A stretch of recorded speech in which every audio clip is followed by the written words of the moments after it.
Hello my friends, how are you? Welcome back to my channel. We still explain how to use the Telegram app step by step. Today we will learn how to change color theme on Telegram app. Let's get started and see how can we do that.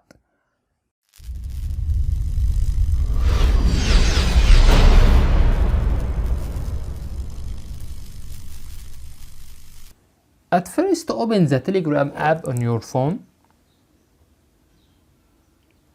Tap on the menu icon in the top left corner. Click on Settings. Scroll down till we get Chat Settings.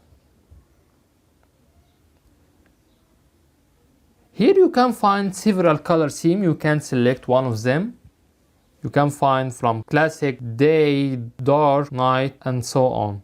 Let's try classic one.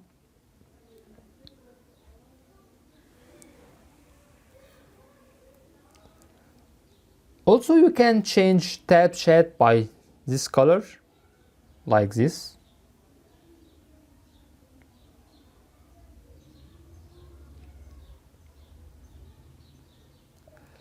Let's go back and open chat with someone.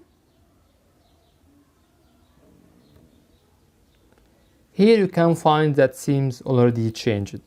That's it. If you find that our content is helpful, you can support us by tap on subscribe. You can also press on bell and tap on all to get notification for all new videos. By the way, if you have any comments, please don't hesitate to write to us and we will do our best to respond to all comments as soon as possible. Thank you for watching and see you in next video. Bye bye.